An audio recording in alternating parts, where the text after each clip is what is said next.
I get a lot of questions about meditation. And as a 30-year practitioner, I have some answers and I have some insight into what the process is and why it might be beneficial. And so I thought I would answer some of those today and talk about why it works, what it isn't, what it is, how you can integrate it into your routine and your life, and just sort of start talking about it in this format so that if you're a beginner meditator, that would be someplace you can come back and check, and talk to a community of people that do this regularly. Or if you're somebody who's never done it and is interested, maybe I can give you a few hints and a few ways to get started. And if you're someone who has never meditated, doesn't understand why it would be important, why you might want to do it, this might be good for you too. So welcome and let's talk about it. My name is Jackie Wolven, and I have been meditating for, oh gosh, over 30 years now that I think about it, probably closer to 35. I first started meditating when I was living with Catholic nuns, which seems like an odd place to start, but these were post-Vatican II nuns, and they were very hip and they were very interested in meditation. I was pregnant and living with nuns, which is a whole other story. And I loved it. And they really started working with us to learn this technique of meditation. Just a simple breathing technique, nothing fancy, no religious aspect to it at all, just a way to sort of drop into yourself and have some clarity. So that's where I started. And we would meditate 2 to 3 times a week. And I kept that up for quite a while. Now, then, with a newborn later, that sort of went out the window. It's very challenging. That's a big shift in my life, in anyone's life, to have children enter. And so I didn't really get back into it until about 4 years later. But I had that initial teaching with great teachers who were incredibly patient. And so that was the first foray that I had into meditation. It was a great start. It was a great start. Then I went to a class. We had moved to San Francisco, and I was going to the Unitarian Church there, and a teacher from the Insight Meditation School of Thought, that way of thinking, taught a class, and there were about 40 to 50 of us in that class. And what was so great about that is that it was a weekly commitment, and then I would practice midweek. And he was really good at guiding you through the process, what the expectations are, what it was and what it wasn't. And so I highly recommend an in-person class for your first time, if you're trying to get back into a meditation practice. That weekly commitment of having to go somewhere and sit with people helps to bring it into your life.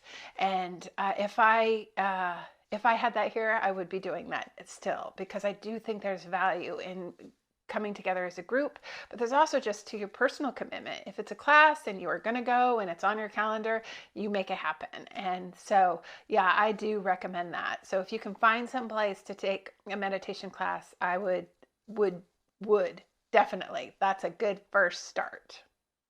So what is meditation? I think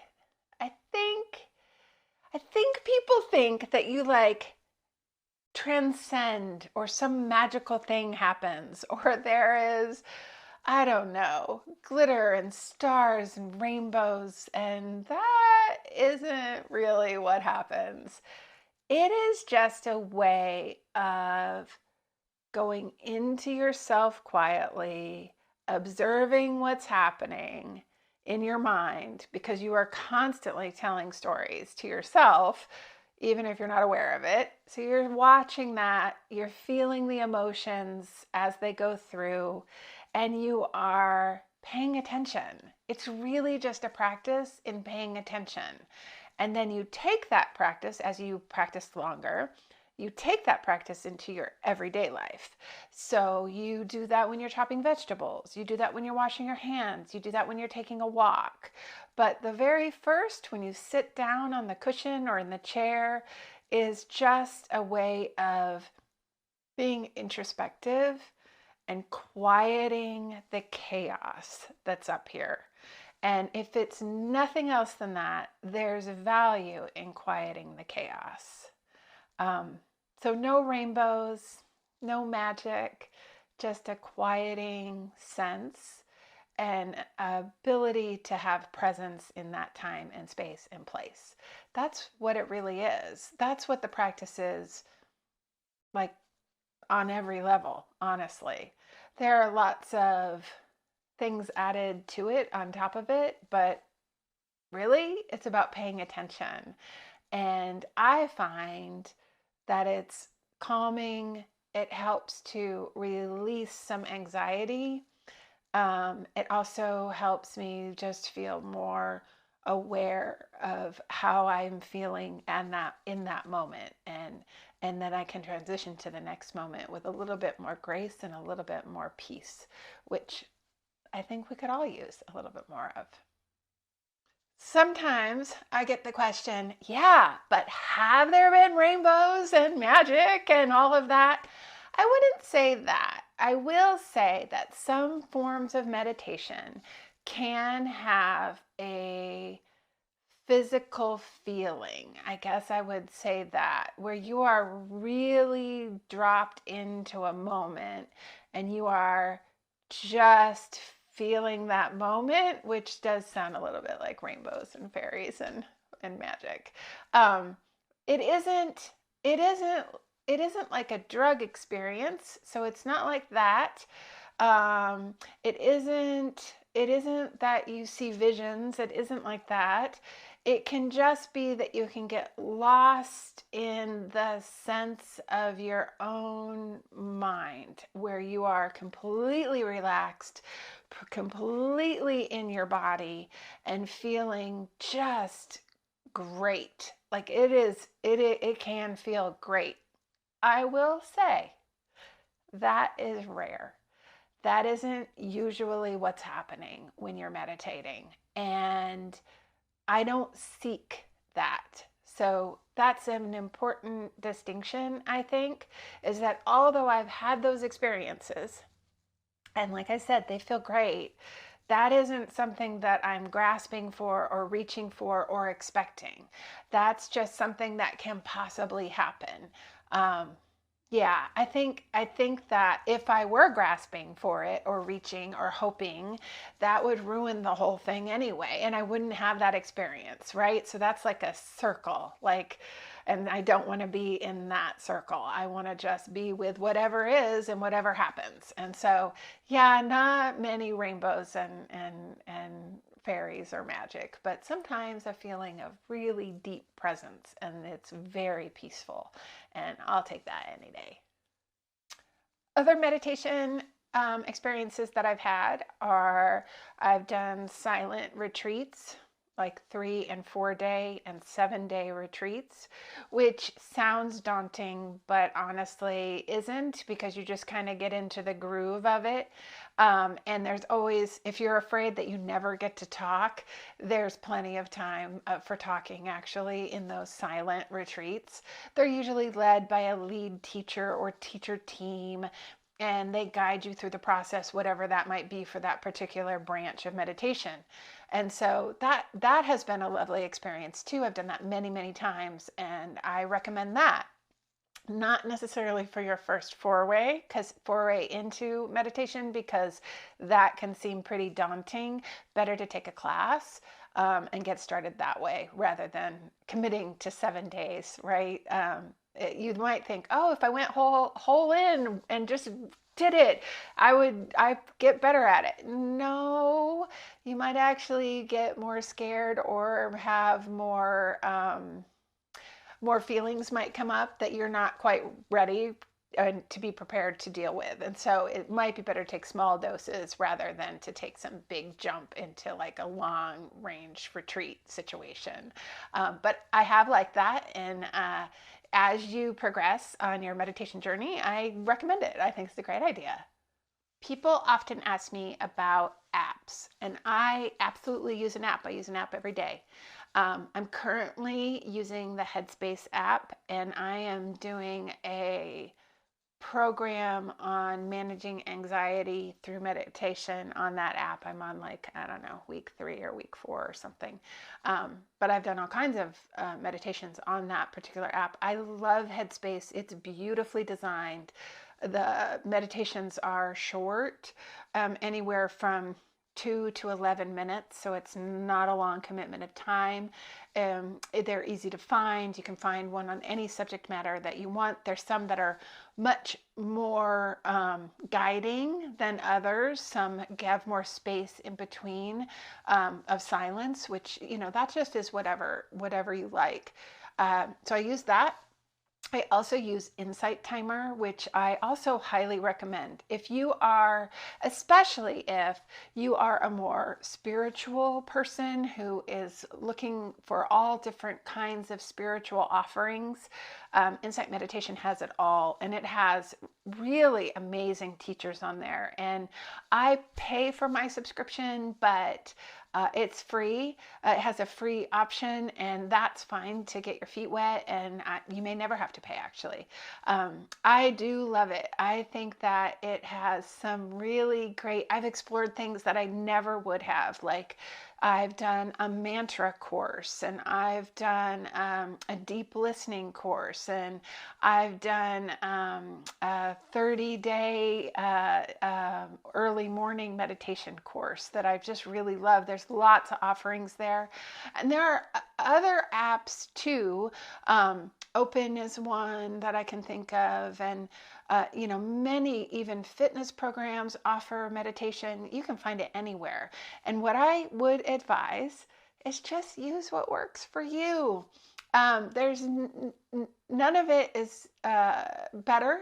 It's all fine, and just find the app that you like the best and try a bunch of things. Try a bunch of different kinds. Try different forms of meditation.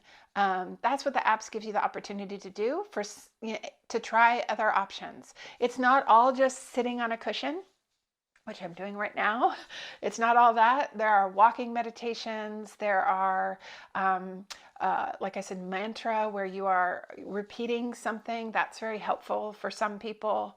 There's just all kinds of different meditations, really guided meditations, which take you on like a journey, through the woods, or, through space, whatever works. Like, there's a lot of different opportunities on the apps to explore. And so, yeah, I would download any of those and try them. And especially the free options, just don't, you're not putting any money in.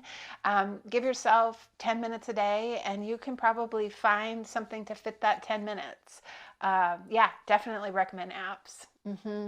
Especially for beginning meditators, but also big, people who are like me, who've been meditating for a long time. I think that they're just as valuable. So the other question I get is, does meditation make you less angry, anxious, nervous, depressed, less depressed, like all the things? Yes, no. I will tell you the truth. Yes, it does alleviate some of those things, but it isn't like a magic pill. It isn't like that. What it does is helps you become more aware of your own mind. So you start to recognize when you are anxious. You start to recognize when you are depressed. You start to recognize when you're getting angry. And what that does is it allows you to note it, I'm feeling anxious, and then to feel that feeling. This is what it's teaching you to do, to feel the feeling, not to get rid of it. You aren't trying to get rid of it. You're just trying to feel it.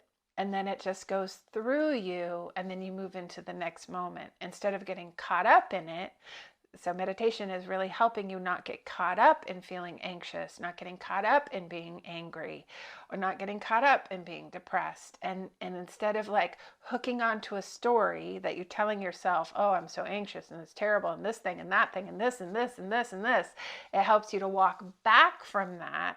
Say, right now I'm feeling anxious, and feeling that feeling of being anxious, and then being able to release that a little bit as that moves through you, and then the next thing you feel, right? That's what meditation is, which is why I say it isn't any kind of magic pill for any of those things, but it is a tool. It's a tool to help you navigate them in your everyday life. So let's say you sit for 10 minutes, and then throughout the day, you have a remembrance of, oh, right, how am I feeling? It's a check-in. Like, how is my body reacting? What is my mind doing? And that helps you to navigate the rest of your day. So, magic pill? No. But a tool? Yes, for sure. I don't think that I could manage my own anxiety without it. There's a big disconnect for me in my mind and my body. And to reconnect into my body, which is where you feel feelings, it's where you feel them. If I can feel them in my body, then I'm able to say, oh, I am feeling anxious. And then just sit with that for a couple seconds. It doesn't even take very long. And then be able to go about my day. So it's highly recommended. I know that there are many, many teachers that teach a version of meditation that has to do with it. So what if you're one of those people who thinks, oh, meditation's not for me. I can't do it. It's too hard, or I'm too busy, or my mind is just can't do that. I can't settle down in that way. The truth is, I think anyone can meditate. I think anyone can do it. You just have to find the kind of meditation that works for you. So some of the things that I have done that I think are meditative, that aren't typical meditation, would be walking. You can do a walking meditation where all you're doing is walking, which seems like, well, I walk every day. Yeah, but the difference with a walking meditation is that you are thinking about putting your steps down, being in that place, and not letting your mind think about the past or the future.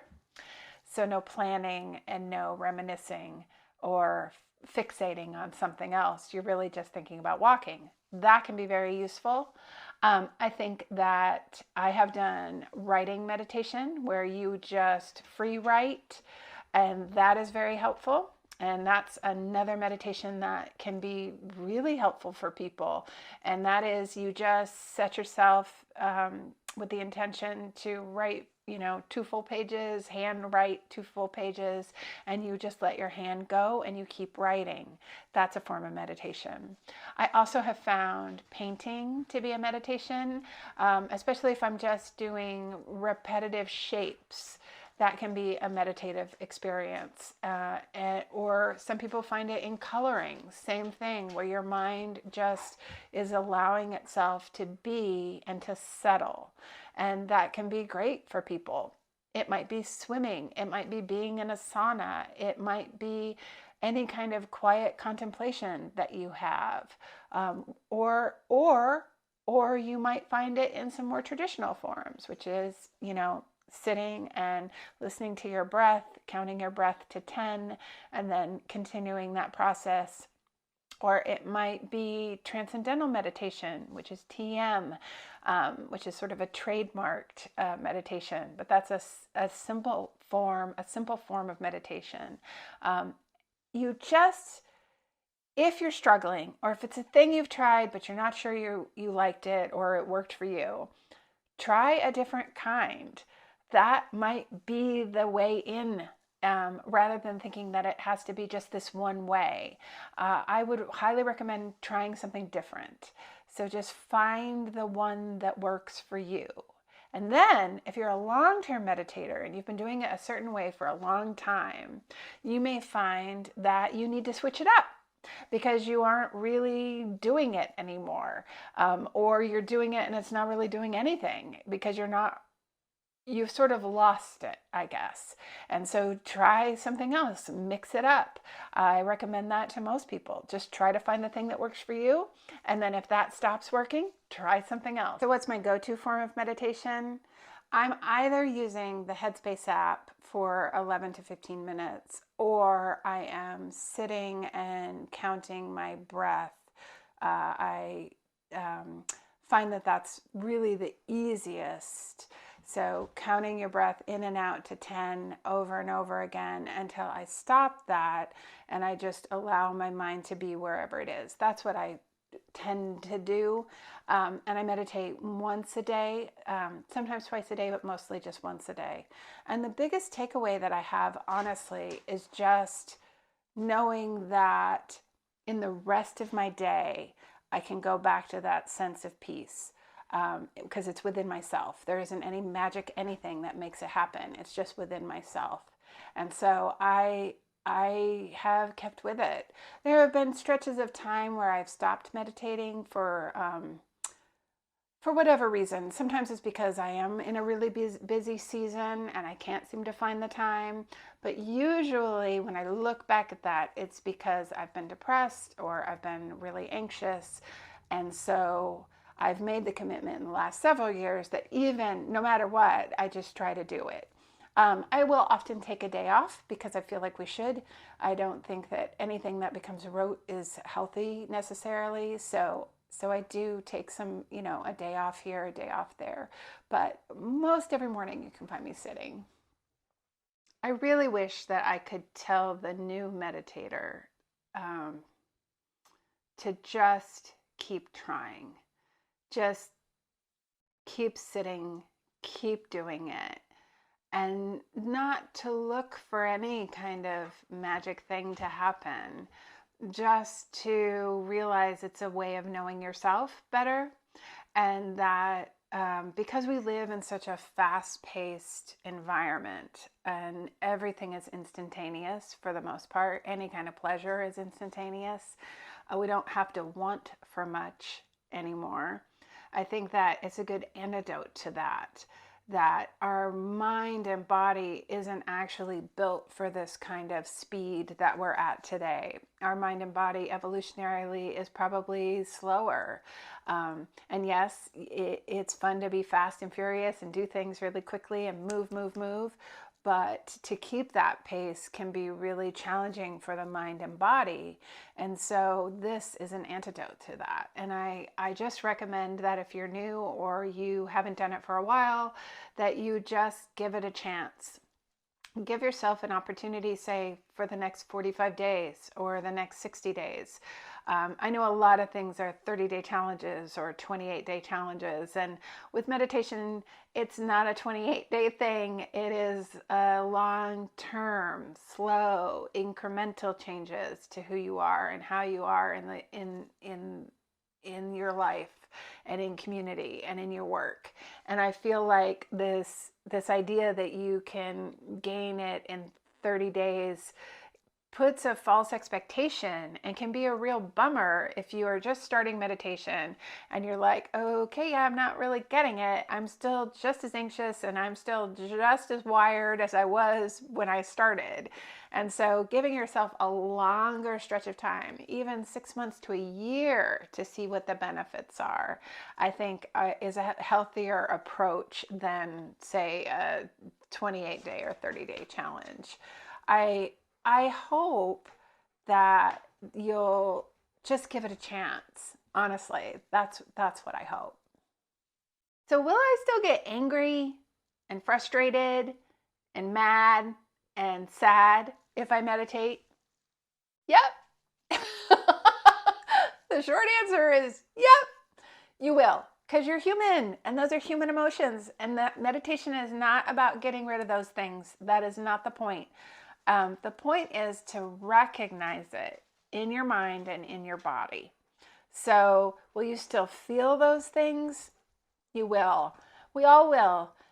We want to feel those things, but we don't want them to take over, which is the difference, right? And so I want you to know that the relief or the benefit is that instead of staying in that feeling, so if you're anxious, staying in your anxiety, you actually can recognize it, feel it, but also feel it pass, sort of like a wave in the ocean. And then you're just ready for the next thing that comes through. Your body and your mind is a constant fluctuation of feelings and emotions, and meditation just allows you the opportunity to not get stuck on that wave, to let it just crash over you, and then you're just ready for the next one. And there's a sense of calmness to that and peace that you wouldn't have without meditation. And so if you're one of those people that says, well, I'm just a worrier, or I just am anxious, this might be a way out for you. This might be a way out to experience life in a different way. I know that that's been my experience, is that yes, I still am anxious and I still worry or am sad or get angry. Those things haven't gone away, but I am able to have a little quicker moment to say, oh, wait, I'm angry. This might not be the best time to have that conversation, instead of just barreling in. It's taken years, which is the thing that I think people don't want to hear, that it's not quick. It is something, it's a practice. It is just a practice. And it's a tool. It's one of the tools that you can have in your tool belt to be a little, just a little calmer, a little happier. That's it, just a little happier. And so, yeah, we still feel all the feelings, but maybe they have a little less intensity and they don't last as long. I probably didn't answer all your questions about meditation, but if you have some, I'd love to answer them. Just put them in the comments and I will either do another video or answer in the comments. This is something that I want to talk about. I want people to understand the benefits of meditation, what it is and what it isn't, how you can add it to your life easily and seamlessly, and how it helps you live a slower, more balanced, peaceful life, which is ultimately my goal for my own life. And so I want to continue the conversation, and I'm just so glad you're here. And yeah, I love this. And it's a thing I've been doing for so long privately that it feels lovely to be able to talk about it in communities. So if this is an interest that you have, I hope you'll follow along, and I hope that you'll give it a try. And if you have never meditated before, but you're going to try because you watched this, put it in the comments and I will cheer you on, because that first step, that first try, or even if you started and you stopped and you're going to try again, let me know. I want to cheer you on, because this is a lifelong journey. It isn't a short fix. And I want to be here, and I want to make sure that you feel supported. And so let's do that for each other. And I'm so glad. Thank you so much for being here. And you know the drill. Like, subscribe, all those things. But other than that, just yay for more meditation and more peaceful lives.